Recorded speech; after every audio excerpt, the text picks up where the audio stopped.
Welcome to the deep dive. Today, we're plunging into a really fascinating question, I think, sparked by two unique personal accounts. What truly shapes our formative years? And maybe more specifically, what ignites that, fundamental human sense of exploration?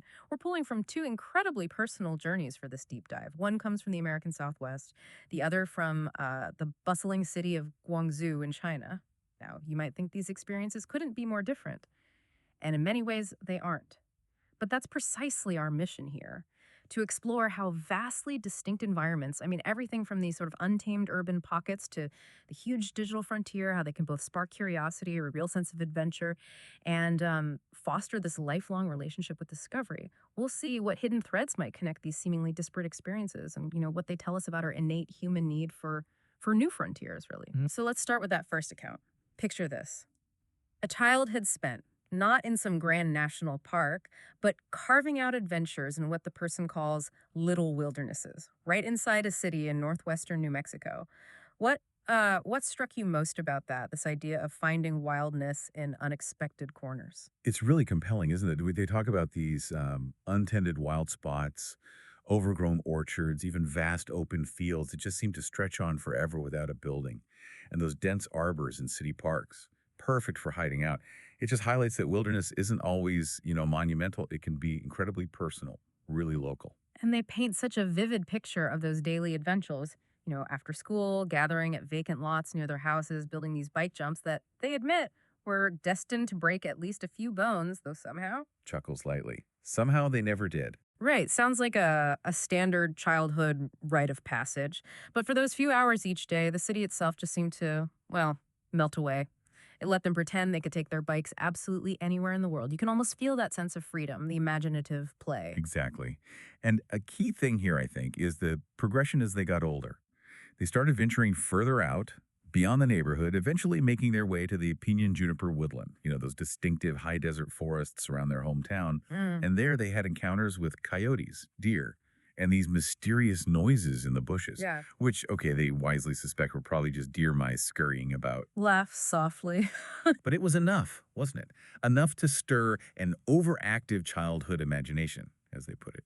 So we kind of connect this to the bigger picture.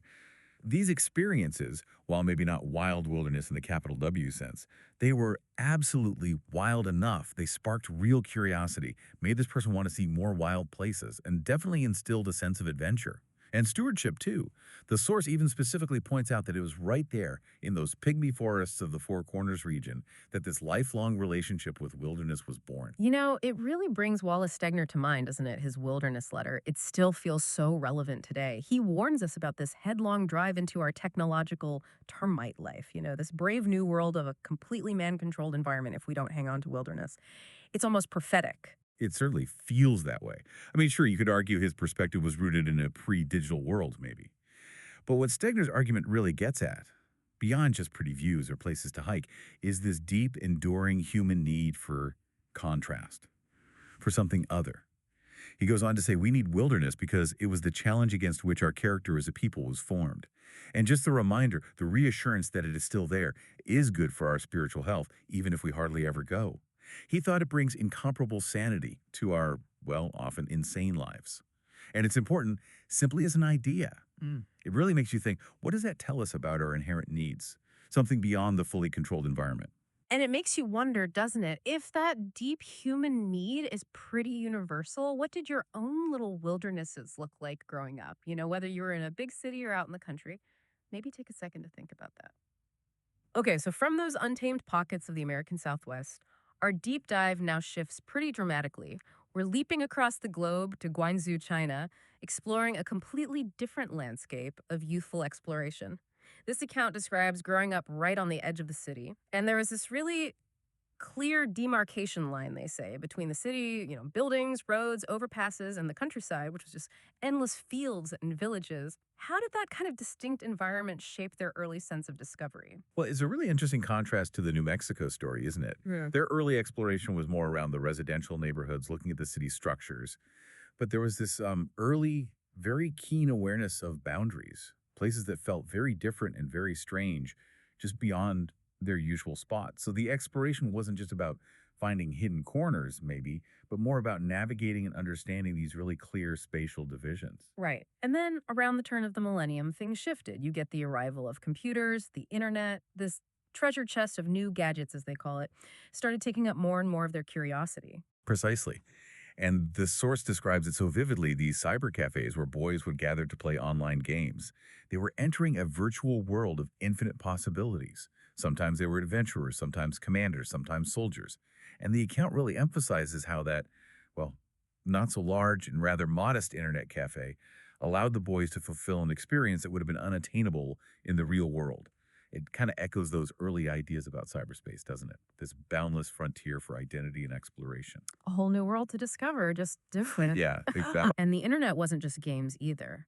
It became, as they say, an important window to the outside world. It allowed this person to meet people, even develop a sense of intimacy with others far away. That's a whole different kind of connection, a different way of pushing boundaries. What really struck me, though, was how the internet provided actual comfort during what they described as the most painful year preparing for the huge college entrance exams. It gave them the thought that the world was actually a very big place out there, like a real sense of perspective, maybe, and escape during a really tough, confined time. That's a powerful point, and it all leads to this clear conclusion in the account. The virtual world has gradually become an increasingly important part of life. It really shows how deeply these digital spaces have woven themselves into our personal landscapes of exploration, maybe fulfilling needs that physical spaces don't always or can't always meet. So it makes you think again, for you listening, how has your sense of exploration maybe evolved with technology? With the digital world? Did it open up frontiers you couldn't get to otherwise?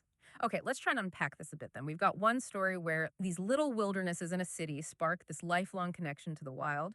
Then we have another where the boundless digital realm becomes the main frontier for exploration.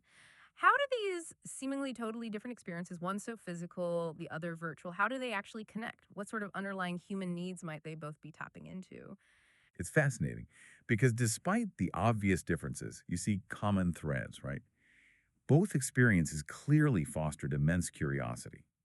Both gave a profound sense of adventure, and both involved expanding perceived boundaries, whether those were, physical city limits or the limits between the real world and the virtual one. Both accounts talk about a sense of escape, of discovery, and ultimately getting a broader understanding of the world, whether that world is tangible or digital. Think about that idea of wild enough from New Mexico, where an overgrown orchard felt like a huge frontier, versus the infinite possibilities of the virtual world in Guangzhou.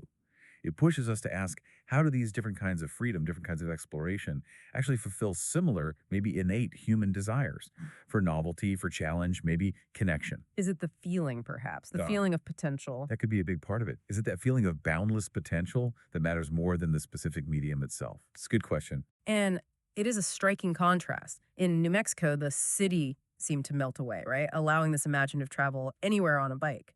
But in Guangzhou, there was that very clear, acknowledged demarcation line, this recognition of distinct, strange places just beyond the city limits, which then kind of transitioned into exploring the boundless but virtual, strange places online. Right. But both experiences, in their own way, seem to prepare them for a world much bigger than just their immediate surroundings. Exactly. And I think that's a key takeaway. Despite these vastly different landscapes, physical versus digital, both accounts really illustrate how specific environments we encounter in youth can deeply shape our worldview. Which really brings up the question, is that fundamental human need for exploration universal? Does it matter whether the environment sparking it is tangible, physical space, or this boundless digital one? It really seems like the human spirit consistently seeks out agency, seeks out possibility wherever it can find it. What an incredible journey we've taken today looking at these two stories. So, the profound takeaway isn't just that different environments foster exploration, it seems to be how consistently the human spirit looks for agency, for possibility. Whether that's, conquering a backyard bike jump or mastering a virtual quest, it seems to prepare us for a world far bigger than where we started. Precisely. And there's real value, clearly, in both, Mm. in tangible wild spaces and in the boundless virtual world. Both seem crucial for fostering exploration, for shaping identity. They each offer a unique pathway for that innate human drive we have to discover, to connect, to explore. So, as you go about your day, maybe consider this. In our increasingly connected, increasingly digitized world, where do we find or where do we cultivate Yeah. our own pygmy forests or our infinite virtual worlds, those places, real or digital, that truly spark adventure and maybe even a sense of stewardship in the next generation? Something to think about.